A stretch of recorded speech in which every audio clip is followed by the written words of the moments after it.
C'est pas à lui, mais à lui-même. 159. Venez et regardez, quand Ésav entra, je n'en vins avec lui, et Yitzhak trembla de peur, comme il est écrit, et Yitzhak trembla beaucoup. Bereshit 27 2.33. Il demande, pourquoi 13 est utilisé pour décrire trembler. Il dit, Yitzhak n'a jamais ressenti une telle peur et une telle terreur durant sa vie. Même lorsqu'il fut attaché sur l'autel et qu'il vit le couteau, il ne trembla pas comme lorsque Ésav entra et amena Jenon avec lui. Alors il a dit, avant de venir, tu l'as béni. Et de plus, il sera béni, car j'ai vu la Shechina approuver ses bénédictions. 160. Il y a une autre explication, Yitzhak a dit, et je l'ai béni. Une voix se fit entendre, disant de plus, il sera béni. Yitzhak voulait maudire Yaakov, mais le saint, béni soit-il, lui dit, Yitzhak, c'est toi que tu maudis, car tu lui as dit maudit soit ceux qui te maudissent et béni soit ceux qui te bénissent. Bereshit 27, 29. 161. Venez et regardez, tout le monde a reconnu ses bénédictions, le haut et le bas, et même lui, à savoir, Samaël, le ministre d'Ésav, la partie et la portion d'Ésav, les a reconnus. Et il le bénissait et approuvait les bénédictions, et l'élevait au-dessus de sa tête, c'est-à-dire qu'il lui était soumis. 162. D'où savons-nous cela? Du verset, il dit, laisse-moi partir, car le jour se lève. Et il dit, je ne te laisserai pas partir, à moins que tu ne me bénisses. Bereshit 32 2.27. Il est écrit, et il dit, laisse-moi partir parce que Yaakov l'avait saisi. Il demande, comment un homme, de chair et de sang, peut-il saisir un ange, qui est pur esprit, comme il est écrit, qui fait des vents ses messagers, des flammes de feu ses ministres. Tehillim 104 2.4.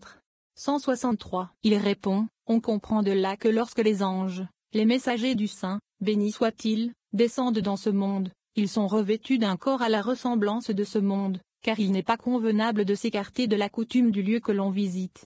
164. Nous avons appris que lorsque Moshe monta, il resta là avec Hachem 40 jours et 40 nuits, il ne mangea pas de pain et ne but pas d'eau. Shemot 34 2.28, afin de ne pas déroger à la coutume du lieu où il se rendait. En ce qui concerne les anges qui ont rendu visite à Abraham lors de leur descente, il est écrit, ils se tenaient près d'eux sous l'arbre, et ils mangeaient. Bereshit 18, 8. Ici aussi, l'ange descendant ne pouvait pas lutter avec Yaakov à moins d'être revêtu d'un corps, comme cela se fait dans ce monde. C'est pourquoi Yaakov a lutté avec lui toute la nuit. Mais s'il n'était pas vêtu, sous forme humaine, Yaakov n'aurait pas pu lutter avec lui. 165. Venez et regardez, parce que ceux de l'autre côté ne dominent que pendant la nuit, c'est certainement la raison pour laquelle Ésav ne règne qu'en exil, c'est-à-dire la nuit, quand il fait nuit pour nous. C'est pourquoi l'ange a lutté et s'est battu avec Yaakov pendant la nuit. Mais le matin venu, la force de l'ange s'épuisa, et il ne l'emporta pas. Alors Yaakov devint plus fort, car la domination de Yaakov est pendant le jour. 166. C'est pourquoi il est écrit,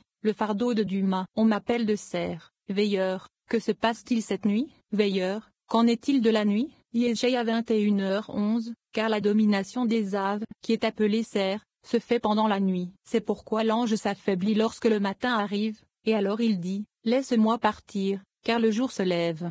167. Et il dit, je ne te laisserai pas aller, à moins que tu ne me bénisses. Bereshit 32 2.27. Il a commenté, il est écrit, à moins que tu ne me bénisses, mais il aurait dû être à moins que tu ne me bénisses, au temps ce futur. Pourquoi, alors, est-il écrit littéralement, à moins que tu ne me bénisses au passé? La raison est qu'il lui a dit, si tu reconnais les bénédictions que mon Père m'a données et si tu ne me dénonces pas pour elles, alors je te léguerai. Pour cette raison, il est écrit à moins que tu ne m'aies béni au passé, car cela fait référence aux bénédictions d'Yitzhak. Il est également écrit, et il dit, ton nom ne sera plus appelé Yaakov, mais Israël. Bereshit 32 2.29. Il demande, pourquoi l'a-t-il appelé Israël? Et il répond qu'il lui a dit, nous sommes obligés de te servir, car grâce à ta grande puissance, tu as été couronné en haut, au plus haut niveau. C'est pourquoi ton nom sera certainement Israël. 168. Car vous avez lutté avec Elohim. Il demande, quel est le sens de l'expression avec Elohim? Se pourrait-il qu'il se soit référé à lui-même lorsqu'il a dit car tu as lutté avec Elohim? Il répond vous vous êtes efforcé de vous joindre et de vous unir à Elohim, le Shechina, comme l'union du soleil et de la lune, qui sont Zahir en Pin et Nukva. C'est pourquoi il n'est pas écrit contre Elohim,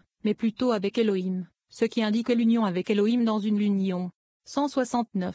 Une autre explication de Eildi a la même signification qu'Eildi, si tu t'efforces d'écouter la voix d'Hachem ton Elohim Shemo 15h26. Comme Eildi fait référence au réveil pour s'efforcer d'écouter la voix d'Hachem. Ici aussi Eildi signifie qu'il l'a réveillé et lui a dit ton nom ne sera plus appelé Yaakov, mais Israël. C'est alors qu'Yaakov fut couronné par son grade, car il s'est élevé et a atteint le grade du nom d'Israël, qui est le mochin des 3 premiers séphiroth. Israël étant composé des lettres de l'Irosh, Li.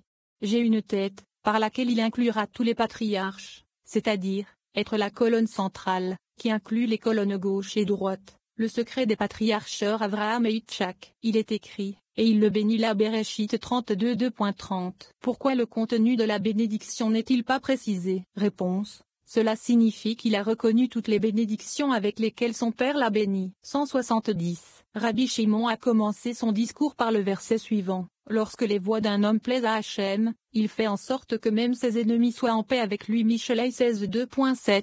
Venez et regardez, l'homme a beaucoup à faire s'il veut améliorer son comportement envers le saint. Béni soit-il, en respectant les préceptes de la Torah. Car nous avons appris que l'homme a assurément 2 anges, qui sont des messagers qui le rejoignent d'en haut. L'un est à sa droite et l'autre à sa gauche. Ils observent l'homme dans tout ce qu'il fait. On les appelle le bon penchant et le mauvais penchant. 171. Lorsqu'un homme souhaite se purifier et s'efforce d'observer les préceptes de la Torah, le bon penchant qui l'a rejoint prend le dessus sur le mauvais penchant et fait la paix avec lui. En conséquence, le mauvais penchant devient l'esclave du bon penchant. Lorsqu'un homme souhaite se souiller, le mauvais penchant se renforce et prend le dessus sur le bon penchant. Ceci a déjà été expliqué. Bien sûr, lorsque l'homme veut se purifier, il a beaucoup à surmonter. Lorsque le bon penchant est renforcé, alors il fait en sorte que même ses ennemis soient en paix avec lui. Car le mauvais penchant, qui est son ennemi, se soumet au bon penchant. C'est ce que dit Salomon. Mieux vaut celui qui est peu estimé et qui a un serviteur. Michelet 12.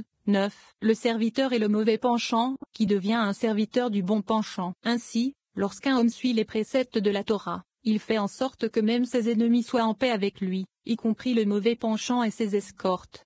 172. Venez et regardez, parce que Yaakov a mis sa confiance dans le Saint, béni soit-il, et que tout ce qu'il a fait était à cause de lui, ses ennemis ont fait la paix avec lui, en particulier Samaël, qui est la force et la puissance d'Ésav, a fait la paix avec Yaakov. Parce que Samaël a fait la paix avec Yaakov et a reconnu toutes ses bénédictions, Ésav a fait la paix avec Yaakov. Cependant, tant que Yaakov n'a pas fait la paix avec Samaël, le ministre responsable d'Ésav, alors Ésav n'a pas fait la paix avec lui. C'est parce que la force en bas dépend toujours de la force en haut. Tant que la force des ministres qui les dirigent n'est pas affaiblie en haut, il n'est pas possible d'affaiblir la force dans ce monde.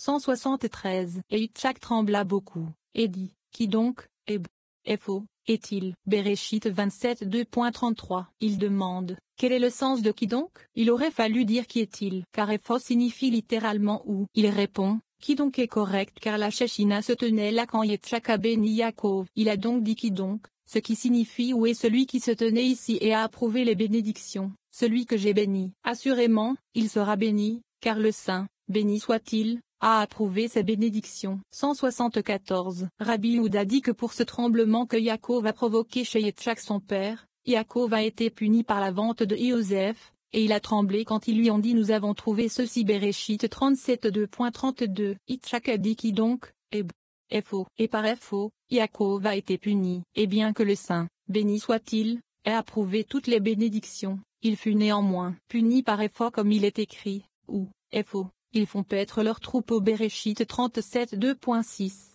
où Yosef fut perdu pour lui, et il fut ainsi puni.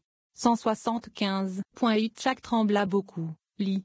Trembla très fort. Il demande, quel est le sens du mot grand tel qu'il est utilisé dans l'écriture? Et il répond, il est écrit grand ici et ailleurs, comme dans et ce grand feu de Varim 18h16. Dans les deux cas, il s'agit d'un grand feu, ce qui signifie que Genon est entré avec lui. Il demande alors, que signifie très? Et il répond, il est écrit très ici et ailleurs, comme dans et voici.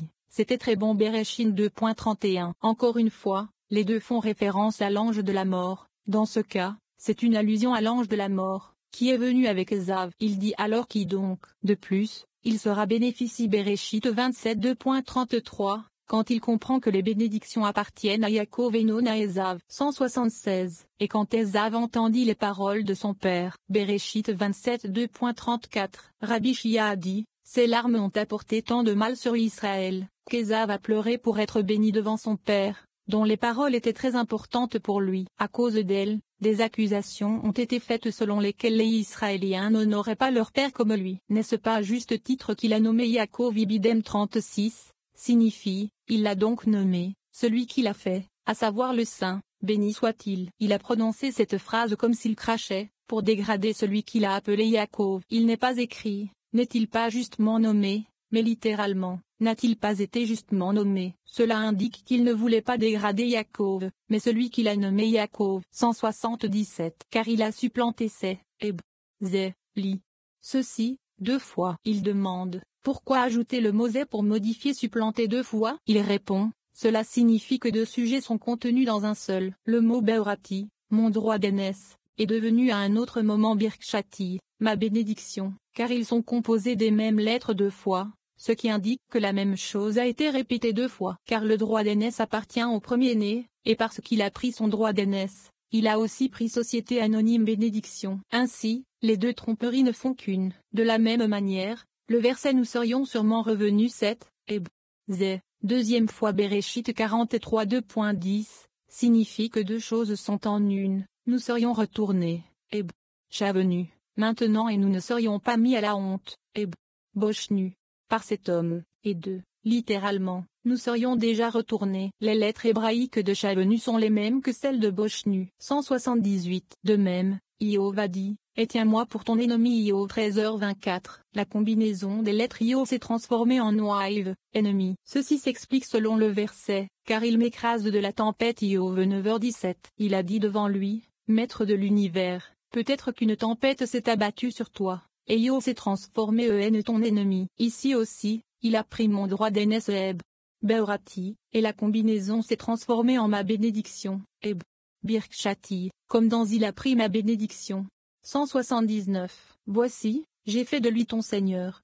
Et que vais-je faire maintenant pour toi, mon fils? Bereshit 27 2.37. Cela signifie qu'il n'y a personne de présent qui donne son consentement pour que tu reçoives des bénédictions. Par conséquent, il est écrit, que vais-je faire maintenant pour toi, mon fils? Il l'a ensuite béni dans ce monde. Il regarda son grade et lui dit, c'est par ton épée que tu vivras, car il te convient de verser le sang et de faire la guerre, puisque tu t'éloignes de la gauche, qui est celle des jugements. C'est pourquoi il dit, que vais-je faire maintenant pour toi, mon fils? Car ton rang ne mérite aucune bénédiction. 180. Rabbi Elazar discute le verset, que dois-je faire maintenant pour toi? Pourquoi ajouter mon fils? C'est parce qu'il lui a demandé que dois-je faire maintenant pour toi? Je t'ai vu dans le jugement, l'épée et le sang, et j'ai vu ton frère marcher sur le chemin de la paix. Il ajoute mon fils, car c'est moi qui t'ai fait subir tout cela, puisque tu es mon fils. C'est pourquoi tu vivras par ton épée, et tu serviras ton frère. Cela ne s'est pas encore produit, car Ésav n'est pas encore un serviteur de Yaakov. C'est parce qu'Yaakov n'a pas besoin de lui maintenant. Et il a appelé Ésav mon maître à plusieurs reprises, car Yaakov a regardé loin devant lui et l'a sauvé jusqu'à la fin des temps, comme nous l'avons dit plus haut. 181. Alors que Rabbi Shia et Rabbi Ozi marchaient ensemble, ils remarquèrent que Rabbi Ozi Saba était derrière eux. Ils s'assirent jusqu'à ce qu'il les rattrape. Quand il l'a fait, il a dit, maintenant le chemin est préparé devant nous, et ils ont continué. Rabbi Shia a cité le verset il est temps d'agir pour Hachem Teilim 119 2.126, tandis que Rabbi Ozi a commencé par le verset elle a ouvert sa bouche avec sagesse, et sur sa langue il y a une Torah d'amour inébranlable Teilim 31 2.6. Elle a ouvert sa bouche avec sagesse fait allusion à la congrégation d'Israël, qui est le Shechina, et sur sa langue, une Torah d'amour inébranlable fait référence à Israël, qui est la langue de la Torah, qui est sur ses lèvres jour et nuit. 182. Elle a ouvert sa bouche avec sagesse, c'est la lettre B de Bereshit, en au début. C'est le secret de la Nukva, appelée maison Baï, et sur sa langue, il y a une Torah d'amour inébranlable, Li. Z, fait référence à Abraham, le secret de la colonne de Z, avec laquelle il a créé le monde, et il parle toujours de la Torah, qui est le tirage de Z. C'est pourquoi, il est dit et sur Société Anonyme Land est une Torah de Z. Il explique en outre que la lettre bête est fermée d'un côté et ouverte de l'autre. Elle est fermée d'un côté, comme il est écrit, et tu verras mon dos Shemo 33 2.23. De l'autre côté, bête est ouvert, afin que sa face brille vers le haut, vers Zahir Ampin. Il est également ouvert pour recevoir de Zahir Ampin au-dessus. aussi grand ouvert qu'un foyer pour recevoir la lumière. Car un foyer reçoit plus de soleil qu'une maison. Pour cette raison, la lettre bête se trouve au début de la Torah. C'est le secret du verso. Elle a ouvert Société Anonyme bouche avec sagesse, et plus tard elle a été remplie de tous les mots de la Torah, qui est le secret de et sur Société Anonyme Land est une Torah d'amour dur et rapide. Une autre explication du verset elle ouvrit sa bouche avec sagesse.